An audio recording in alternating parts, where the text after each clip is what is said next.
Bom, pessoal, agora a gente vai falar um pouquinho sobre a planilha para empresas que vão elaborar produto. Então, vamos abrir aqui a planilha para a gente dar uma olhada.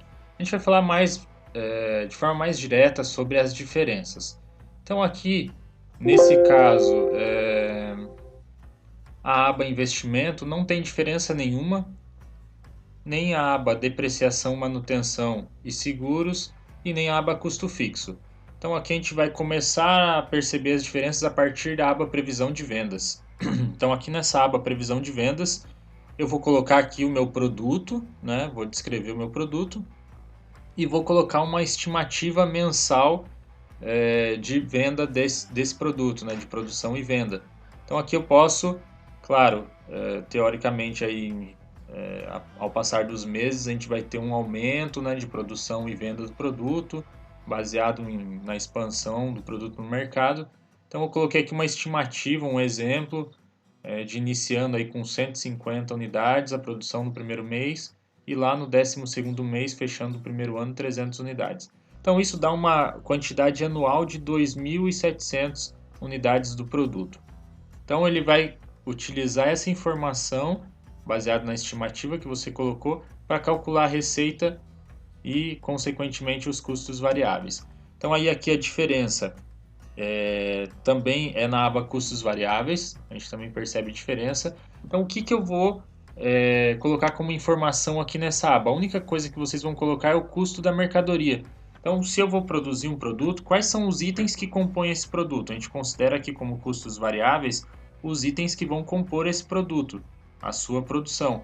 Então, aqui a gente vai colocar qual é o custo de todos os itens, componentes que vão compor esse produto. Então, aqui no exemplo, a gente colocou um custo de R$ 50 com materiais, componentes que vão compor esse produto, e baseado na quantidade anual, ele já considera o valor de custo variável total anual. Então ele já calcula aqui para nós o valor anual total com custos variáveis. Aí, aqui ele considera também já uma estimativa de embalagem, frete e outros. Então ele já nos dá aqui o total de custo variável anual, que nesse exemplo é de 141.750. Aqui na próxima aba a gente tem custo unitário e preço. Então aqui ele já considera os custos fixos que nós imputamos lá na aba custo fixo em relação à mão de obra, prolabore e os custos e despesas fixas mensais. Então aqui ele já considera todos esses valores, mais os custos variáveis, então a empresa tem um custo total de R$ 282.147,80 no ano. Considerando que a empresa vai produzir 2.700 unidades, a gente tem um custo unitário de R$ 104,50. Então, já considerando custo variável e custo fixo, nosso produto vai ter um custo total unitário de R$ 104,50. Isso quer dizer o que, pessoal? Quanto maior for a quantidade que eu produzir, menor vai ser o custo unitário. Por quê? Porque esse custo fixo ele vai ser o mesmo, independente da quantidade que eu produza.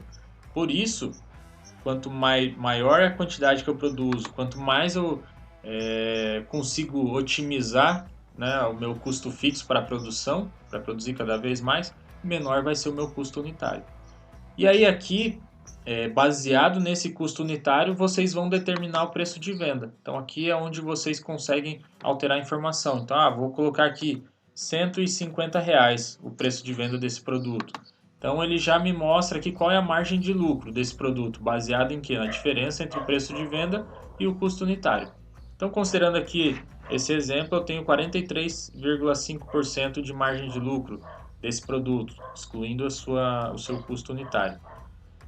Próxima aba é receita. Então aqui ele calcula sozinho baseado em quê?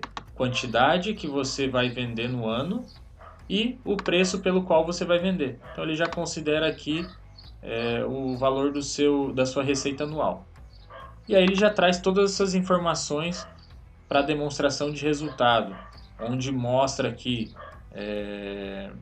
numa DRE, né, numa demonstração de resultado, qual é o resultado da sua empresa no primeiro ano de atividade. Então, no primeiro ano aqui, nesse exemplo, a gente vai ter R$ 77.761,98 de lucro líquido. já excluído todos os custos, impostos, imposto de renda. Então, lucro líquido de 77.761,98 centavos. De novo aqui mostra os índices financeiros, então a margem de lucratividade, no caso desse exemplo aqui, de toda a receita que eu tenho no ano, 21% se transforma em lucro líquido. Retorno sobre investimento, eu investi R$ 102.000, vou obter um retorno de 76% no primeiro ano, aproximadamente. E o prazo de retorno sobre o investimento, então eu investi R$ 102.000, tive um lucro líquido de 77.761 no primeiro ano. Isso quer dizer que em 1,31 anos eu consigo obter o retorno total sobre o que eu investi. E de novo aqui ele migra todas essas informações para o fluxo de caixa, onde ele vai fazer uma projeção para os 5 primeiros anos baseados nas informações que a gente preencheu na planilha. Então ele mostra aqui, por exemplo, que ao final do quinto ano a gente vai ter um saldo acumulado aí em caixa de R$ 432.011.